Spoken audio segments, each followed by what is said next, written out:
Nós sabemos que as crianças precisam ser conduzidas de uma forma progressiva, ou seja, pouco a pouco elas vão se desenvolvendo, aprendendo e precisam desse acompanhamento, desta insistência, do jeito que elas compreendam e possam ser, assim, aperfeiçoadas. Nós vivenciamos isso.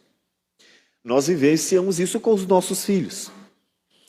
E os pais, cientes da natureza pecadora de seus filhos, eles farão duas coisas: eles corrigirão e, ao mesmo tempo, perdoarão muita coisa. Muitos dos erros dos filhos, os pais ignorarão. Outros, eles precisarão estar corrigindo na hora, porque sabem da natureza dos filhos e das limitações que eles têm, as dificuldades. É fantástico que Deus nos trata assim também. Muitas vezes Deus simplesmente tolera os pecados, as falhas, os defeitos, porque sabe de nossa natureza e é pó, sabe de nossas limitações, sabe que somos tendentes ao mal sempre. Outras vezes Ele vai corrigindo, às vezes instantaneamente, às vezes paulatinamente, e nos trata como criança. E o Antigo Testamento, ele tem esse caráter infantil fantástico. O Antigo Testamento é como Deus tratando uma criança, Israel.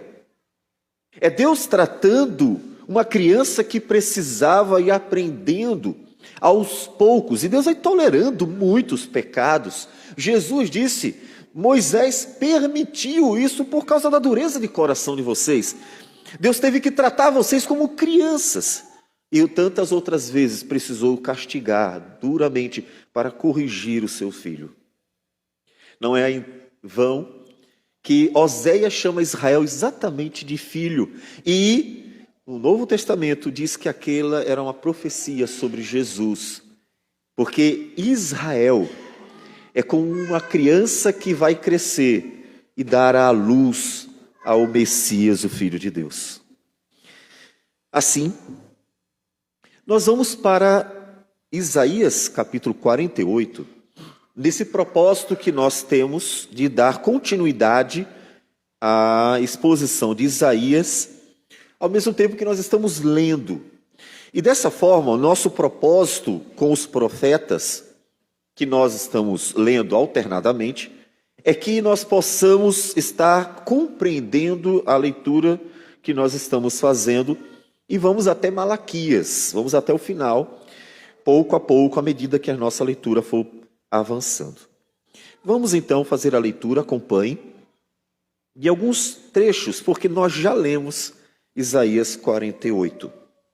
Ele diz assim: ouvi isto, casa de Jacó, que vos chamais pelo nome de Israel, e saístes na linhagem de Judá, que jurais pelo nome do Senhor, e confessais o Deus de Israel, mas não em verdade, nem em justiça.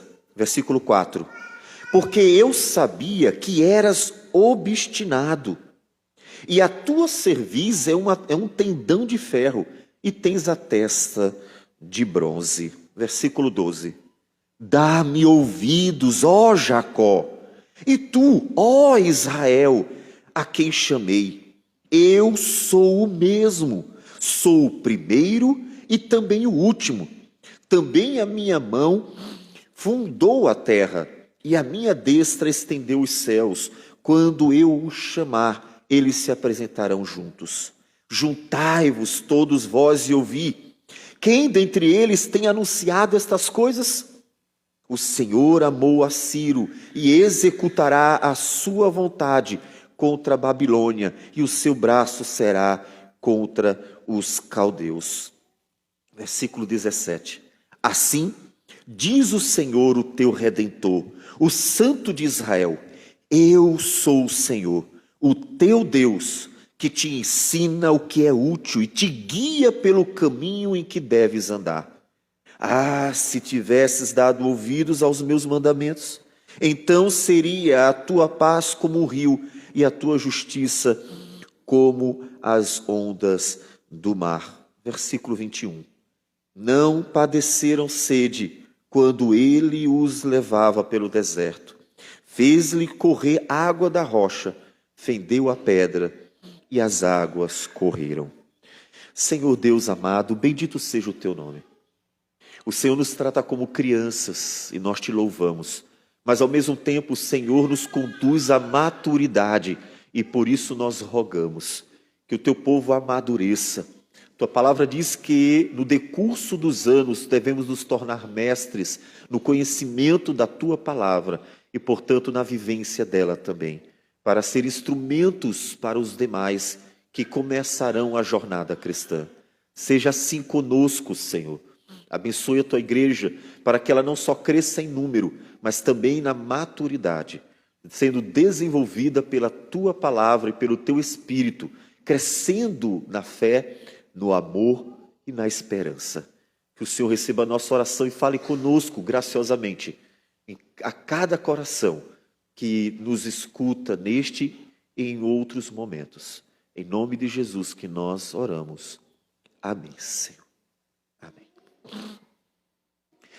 Nós vimos domingo passado que o livro do profeta Isaías, ele principalmente vai mostrar o pecado da idolatria, é o principal problema. Não é que não houvessem outros, mas esse é o problema que ele mais vai combater, o pecado da idolatria, que é o pecado comum aos tempos antigos, de uma forma muito evidente, muito clara mesmo.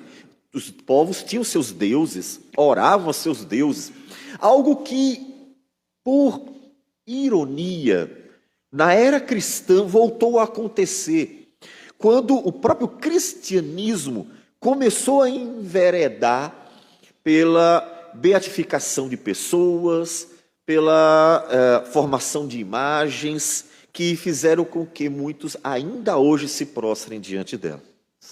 A idolatria voltou a ser um problema na sociedade e, infelizmente, exatamente dentro da cristandade, em alguns segmentos do cristianismo. Então, Deus combate fortemente a idolatria. E do outro lado, Isaías é o profeta que mais fala de Cristo, que mais anuncia a redenção em Jesus. E nós temos essa tensão em Isaías, Deus combatendo o pecado da idolatria, Deus anunciando a salvação, ou seja, Deus vai providenciar a redenção deste homem pecador idólatra. É claro, e nós vimos isso domingo passado, que a idolatria, que no Antigo Testamento é tratado de uma forma muito simples. Idolatria é o quê? Aquela estátua que o homem levanta e se prostra diante dela. Isaías fala, inclusive, desse processo de formação de um ídolo, né? Da composição de um ídolo, falando do processo do ourives, do artífice e assim por diante. Capítulo 41 de Isaías, ele nos fala o seguinte: os países, versículo de número 5, os países do mar viram isto e temeram, os fins da terra tremeram, aproximaram-se e vieram. Um ao outro ajudou ao seu próximo, disse: sê forte. Assim, o artífice anima ao ourives e o que alisa com o martelo ao que bate na bigorna, dizendo da soldadura: está bem feita. Então, com os pregos, fixa o ídolo para que não oscile. Ele está exatamente se referindo ao processo de fabricação de um ídolo dos povos, das nações, que estão vivendo contra o seu Criador. Todavia, a idolatria é algo muito mais profundo e nós vimos a importância de lidarmos com isso dentro do cristianismo, sim, dentro desta igreja, dentro da igreja presbiteriana, dentro do meio evangélico, reformado. A idolatria é um problema do coração do homem, nós vimos isso, porque o homem idolatra o dinheiro, o homem idolatra o cônjuge, um namorado, o homem idolatra coisas as mais diversas, como um carro, como uma casa. O ser humano idolatra a si mesmo. Então, muitos podem ser os ídolos de uma pessoa. Então, a idolatria ainda é algo que devemos ter um cuidado. E Isaías nos fala sobre os perigos da idolatria. E então, no capítulo de número 46 e 47, ele se volta contra a Babilônia. Essa parte do livro de Isaías, a partir do capítulo 40, como nós mencionamos, ela é uma profecia tão singular que alguns vão dizer que, na verdade, algum profeta posterior escreveu essa parte do livro, tendo vivenciado aquilo que ele está dizendo, que é a realidade da Babilônia, a realidade do cativeiro, a realidade que Israel vivenciou como um castigo da parte de Deus por causa da idolatria que Judá também mergulhou. E assim, no versículo do capítulo 48, nós encontramos Deus falando para um povo acerca de coisas que ainda iriam acontecer. Como disse, muito reais. Não é preciso entender que o profeta vivenciou isso. De fato, Isaías está escrevendo 200 anos antes de acontecer. Só que Deus está anunciando para mostrar para eles que Ele está no controle de tudo. A Babilônia, que seria um inimigo de Israel posteriormente, seria castigada, seria destruída por causa de seus pecados. Mas isso não significa que Jacó não devesse ser repreendido. E o castigo que viria sobre Jacó viria da parte de Deus. E é onde nós chegamos no capítulo 48. Quando ele nos diz: ouvi isto, casa de Jacó, que vos chamais pelo nome de Israel, e saístes da linhagem de Judá, que jurais pelo nome do Senhor, e confessais o Deus de Israel, mas não em verdade nem em justiça. Veja que há um problema que Deus está levantando e está combatendo. O problema é que o povo de Israel vivia a religiosidade aparente, mas não amava Deus de todo o seu coração. E Deus, desde o Pentateuco, estava ensinando a Israel que o povo dele deveria apresentar ao Senhor não eram ofertas de animais apenas. Versículo 16 de Salmo 51, ele diz: pois não te comprases em sacrifícios, do contrário, eu tus daria, e não te agradas de holocaustos. Sacrifícios agradáveis a Deus são o espírito quebrantado, coração compungido e contrito, não o desprezarás, ó Deus. Deus ensinou desde o início que tudo o que Ele quer do homem é isso. Porque, inclusive, é aqui que nasce a idolatria. É aqui que o homem faz os seus ídolos. E é aqui que Deus tem que ser adorado. Deus deve ser glorificado no coração. O seu coração pertence ao Senhor. Nós estamos voltando a ter problemas muito semelhantes à época, porque o cristianismo se tornou uma instituição político-religiosa. Nós crescemos a estrutura demais. Nós valorizamos muito o prédio. Valorizamos muito os status, os nomes, os cargos, a política, a administração, a burocracia, a aparência, até as roupas. Até piadas já se tornaram de pessoas que não puderam pregar por causa de um uso de paletó. O cristianismo voltou a ser um Israel infantil, em que valoriza uma religião de aparências, quando Deus quer, principalmente, essencialmente, como ponto de partida, o coração. Porque nada do que ofereçamos aqui, visível aos olhos dos homens, tem valor se não oferecemos aqui. Você acha que Deus quer o seu culto só por você estar aqui? Aí eu fui para a igreja, foi para o culto, estava no celular, ou simplesmente conversando. veio para cá com outras intenções, talvez apenas uma confraternização entre irmãos. Você começou e terminou o culto, no final não sabe nem o que foi feito, ou o que foi cantado, o que foi pregado. Me responda, este culto que você acha que ofereceu, agradou a Deus? Só porque você estava aqui? Só porque você estava presente? Isso significa alguma coisa para Deus? Esse era o problema de Israel. E esse problema é combatido pelos profetas, que nós vamos ver um após o outro. Tanto que o profeta, e aí outra vez eu cito o texto de Ezequiel, capítulo 36.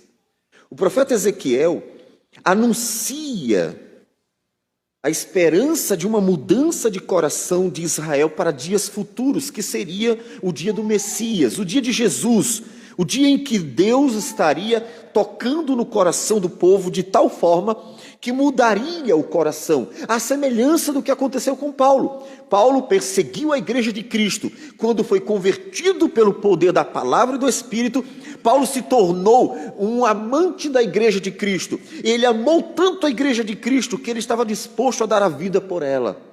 Uma mudança total de coração. Que Ezequiel nos diz, versículo 25 a 27. Então, do capítulo 36. Aspergirei água pura sobre vós e ficareis purificados de todas as vossas imundícias. E de todos os vossos ídolos vos purificarei.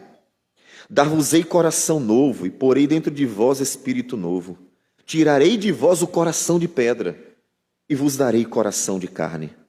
Porei dentro de vós o meu espírito, e farei que andeis nos meus estatutos, guardeis os meus juízos, e os observeis.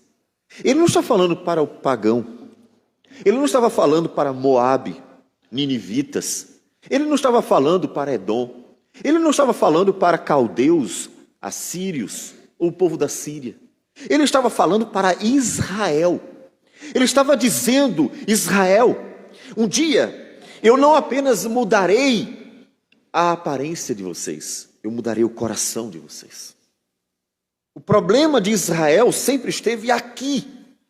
E Deus, em todo o Antigo Testamento, mostra que não adianta mudar roupa, não adianta mudar prédio. Eles saíram de um tabernáculo, que era uma tenda rudimentar, para um templo muito formoso. O templo construído por Salomão, um templo considerado como uma das 7 maravilhas do mundo, construído pelo homem. Isso não mudou nada. Nada. Sair do tabernáculo para o templo de Salomão não mudou nada na religião de Israel. Absolutamente nada. Porque o coração do povo continuava sendo um coração duro. E é isso que Deus está mostrando pouco a pouco. Que o que Deus quer de seu povo é o coração. Como disse, outros profetas também falam isso. De tal modo que o profeta Malaquias, no primeiro capítulo, versículo 6 diz assim: o filho honra o pai e o servo ao seu senhor. Se eu sou pai, onde estará a minha honra? E se eu sou senhor, onde está o respeito para comigo? Diz o Senhor dos exércitos: a vós outros, ó sacerdotes, que desprezais o meu nome. Vós dizeis: em que desprezamos nós o teu nome? Em outras palavras, mas ele está fazendo tudo certo. O incenso está lá, o pão está lá, o sacrifício está lá, está tudo certinho, não? Oferecei sobre o meu altar pão imundo, e ainda perguntais: em que te havemos profanado? Nisto que pensais, a mesa do Senhor é desprezível. Quando trazeis animal cego para o sacrifício, não é isso mal? E quando trazeis o coxo ou o enfermo, não é isso mal? Apresenta-o ao teu governador. Acaso terá ele agrado em ti e será favorável? Diz o Senhor dos exércitos. Israel, que confessa o meu nome, faça isso em verdade e justiça. Deus quer um povo que o ame de verdade. Um povo que não viva só de aparência, mas que viva de todo o seu coração. Um povo que tenha prazer em Deus. Um povo que tenha gratidão. Um povo que viva para o Senhor com alegria em seu coração. Um povo que viva a verdade de todo o seu ser. Um povo que realmente ama ao Senhor. É este o povo que Deus quer. E não era este o povo que Deus tinha. E nem em nossos dias, em grande medida, podemos dizer. E Deus conhece o coração. Deus conhece o homem. Versículo 4 diz: porque eu sabia que eras obstinado, e a tua cerviz é um tendão de ferro e tens testa de bronze. Coração duro, não entra nada. Coração duro, obstinado, não aprende, não ouve, não é educável, ensinável. Israel foi ensinado por Deus por gerações. Nós temos de Abraão a Jesus 2000 anos. E o povo não aprendeu. Durante todo esse tempo, Deus insistiu e persistiu com a sua lei. Em Deuteronômio, Deus diz que se vocês obedecerem esses mandamentos, vocês serão mais justos do que todos os povos. Vocês viverão de forma sábia. E isso se destacará, chamará a atenção das pessoas para vocês. Que povo sábio, que povo justo, que povo diferente. Mas ao contrário, eles transgrediram todas as leis do Senhor de tal modo que eles vão receber o castigo várias vezes. E é por isso que mais uma vez Deus está anunciando o castigo. E é importantíssimo isso, porque Deus diz antes, para que quando acontecer, saiba qual foi a razão disso. Deus é a razão do castigo de Israel. Deus é a razão da educação, do ensino, de tudo aquilo que estaria para acontecer. Porque Deus conhece o coração. Deus sabe quem era o homem. Deus não se ilude com a aparência. Deus sabe quem é cada um. E Deus anuncia antecipadamente. Ele faz isso para que o povo olhe para o Senhor todo o tempo, inclusive quando vier o dia mau. Deus conhece a sua vida. Deus sabe quem você é. Deus sabe suas necessidades, suas mentiras, seus enganos, sua aparência. Deus sabe quem você é exatamente, sem tirar nem pôr nada. Deus sabe. E Deus trata conosco na medida que é necessário. De tal modo que Ele vai trabalhando a nossa vida para nos santificar e nos tornar parecido com o Senhor Jesus. Por isso que muitas vezes você vai ter privações, porque Deus está olhando para o seu coração e não para o que você apenas precisa aparentemente. Um Deus que opera na vida do homem a partir de seu coração. Mas mesmo anunciando tudo isso, veja que Deus não está anunciando uma condenação de Israel. Versículo 12 que nós lemos, ele diz: dá-me ouvidos, ó Jacó, e tu, ó Israel, a quem chamei, eu sou mesmo, sou o primeiro e também o último. Eu é que estou anunciando isso, o castigo, mas a salvação também. Ajuntai-vos todos vós, versículo 14. Quem dentre eles tem anunciado estas coisas? Versículo 17. Assim diz o Senhor, o teu Redentor, o Santo de Israel.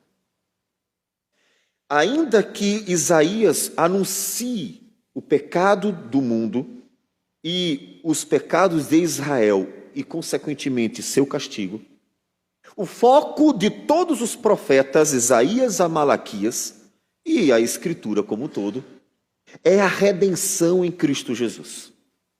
Deus anuncia o que aconteceria no futuro para mostrar ao seu povo que o pecado ele leva à condenação, porque Deus é justíssimo e não pode conviver com o pecado.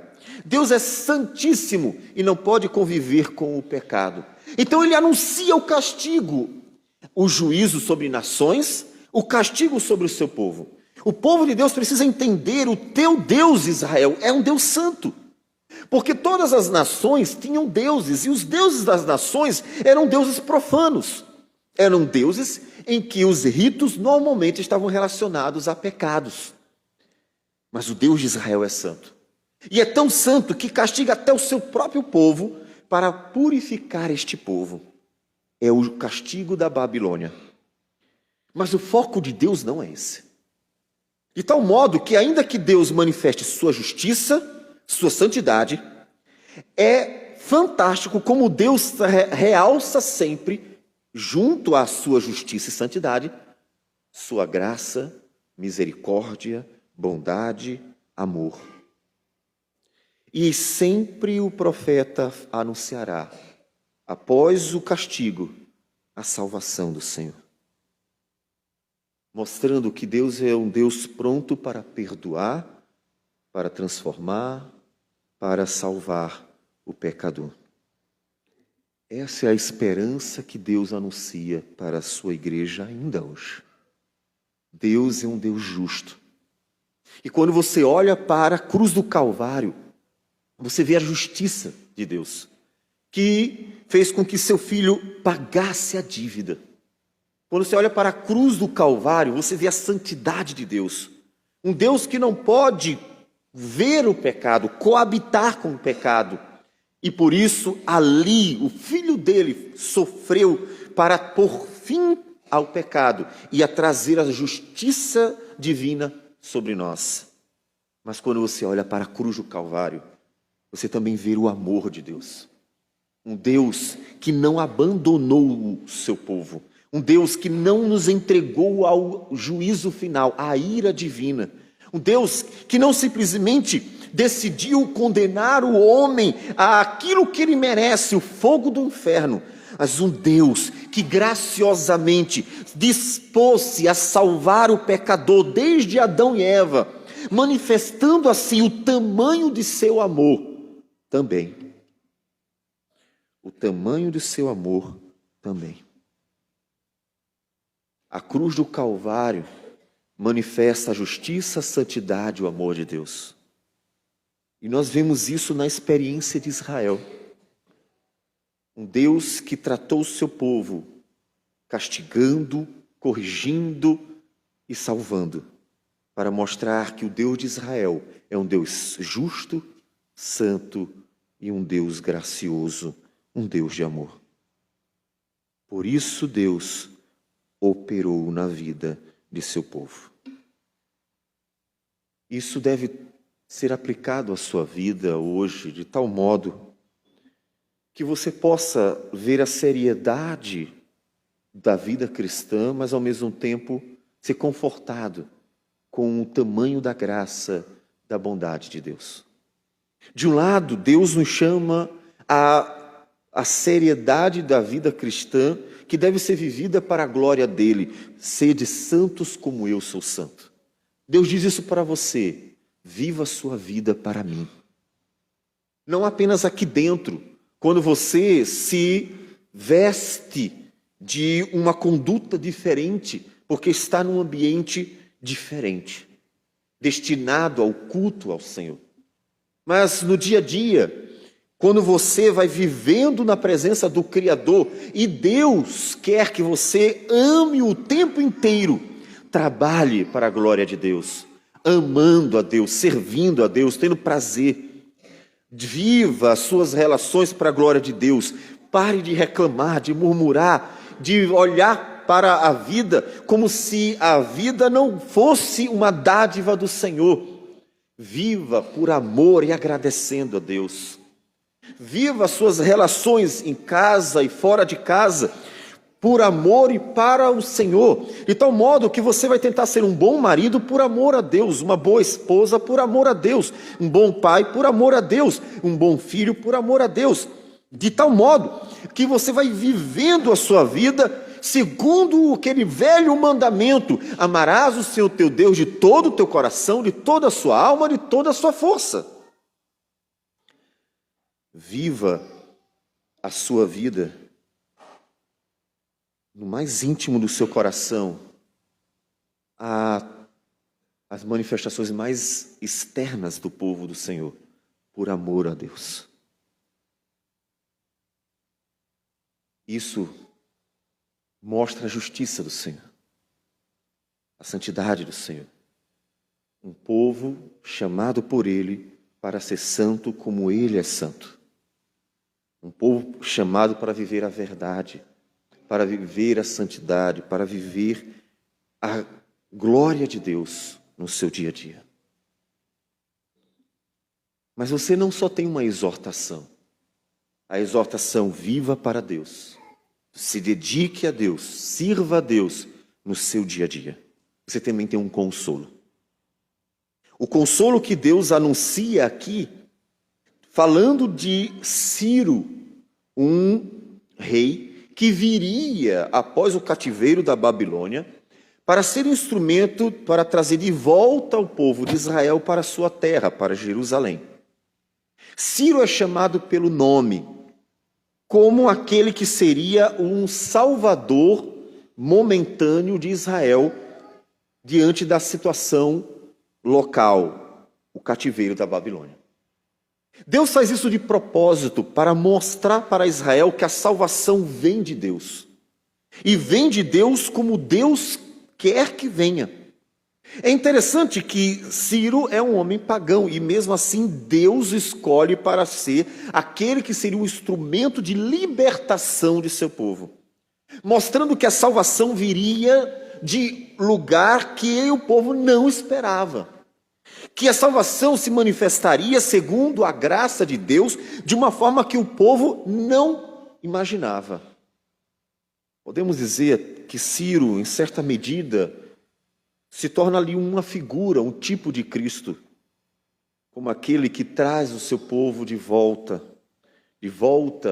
ao paraíso, de volta a uma terra restaurada, aquele que Israel não esperou, tanto que até hoje negou, por não ter aceito que aquele filho de carpinteiro fosse o redentor da criação. E nele Deus manifestou o amor. O Senhor amou a Ciro e executará a sua vontade contra a Babilônia. Deus manifesta seu amor e o seu poder redentor. Em Romanos capítulo 5, versículo 8, Paulo diz: mas Deus prova o seu próprio amor para conosco, pelo fato de ter Cristo morrido por nós, sendo nós ainda pecadores. Deus manifesta o seu amor para conosco na cruz do Calvário.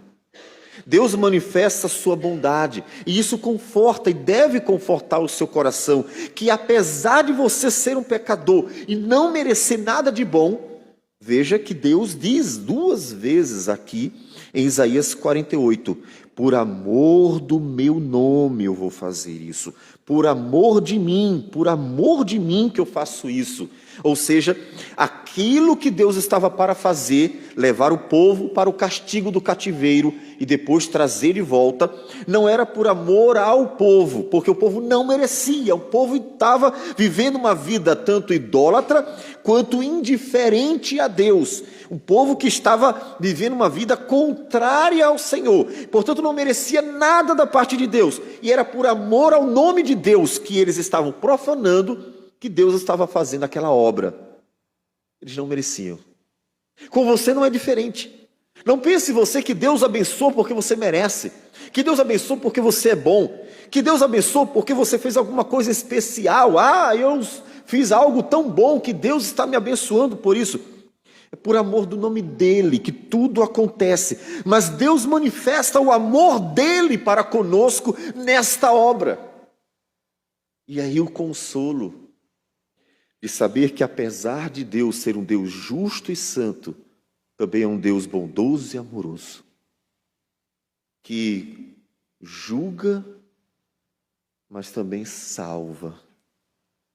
E então manifesta a sua graça na vida daqueles que são chamados pelo seu nome. Esse é o seu conforto. Isaías diz: eu vou castigar vocês por tudo que vocês fizeram sujando o meu nome, mas eu vou salvar vocês para manifestar também a minha salvação. Sempre essa tensão entre juízo e salvação nos profetas. O Deus que se ira de forma justa é o Deus que salva de forma graciosa, trazendo conforto, alento, esperança ao pecador. Esperança essa que também deve estar em seu coração. Apesar de eu não merecer, Deus salva graciosamente. Para que você, que é chamado a ver o Deus como um Deus santo e levar a sério a santidade de Deus, seja também confortado com a esperança de que Deus me perdoa. Em Cristo Jesus me perdoa. Leve para a sua casa essas duas mensagens. Um Deus santo e justo, que requer de você a seriedade dos atributos divinos. É um Deus bom e amoroso, que conforta seu coração, dando graciosa salvação. Leve essas duas mensagens para que durante a sua vida inteira você viva sempre o cuidado com a santidade de Deus e ao mesmo tempo o conforto de sua graça, que se manifesta todos os dias em sua vida. E assim você glorificará, amará a Deus por quem Ele é. Amará a Deus por ser justo e amará a Deus por ser salvador, por ser bom, por ser amoroso. E você amará a Deus por ser santo e por ser um Deus de graça e misericórdia. E assim você amará a Deus por quem Ele é em sua inteireza. Um Deus que vive em plena harmonia todos os seus atributos. E você encontrará a paz que excede todo entendimento por estar amando a Deus como Deus é. O conforto de saber que Deus trata você com graça e misericórdia também. Vá para casa com esta mensagem. Com a mensagem que Israel deveria ter aprendido. Mas se porventura você percebeu que muito precisa mudar na sua vida, clame ao Senhor para que essas verdades entrem aqui. Senhor, me ajude. O profeta Ezequiel disse que o Senhor muda o coração. O Senhor não muda a veste, o Senhor muda o coração. Para que a partir deste coração, a vida do homem seja dedicada ao Senhor inteiramente. A vida do ser humano seja dedicada ao Senhor de forma verdadeira. Então, Senhor, que essas verdades entrem no meu coração. E não apenas nos meus ouvidos, para que saindo daqui eu não continue sendo quem talvez eu tenha sido. Não continue vivendo o que eu tenha vivido. Não continue vivenciando apenas uma religião de aparência, de estrutura e assim por diante. Mas eu viva um cristianismo que começa aqui, em meu coração. Como disse Paulo, já não sou eu quem vive, mas Cristo vive em mim. E esse viver que agora tenho na carne, vivo pela fé no Filho de Deus que me amou e a si mesmo se entregou por mim. Um cristianismo que precisa ser vivido aqui, a começar aqui. Então, peça ao Senhor, Deus, eu quero viver para a Tua glória, não momentos da minha vida, mas a minha vida inteira. E dessa forma, você que confessa o Deus de Israel, como diz o versículo 1, o fará em verdade e em justiça. E adorará a Deus de todo o seu coração, como Ele é digno de ser adorado. Um Deus da verdade, sendo adorado verdadeiramente.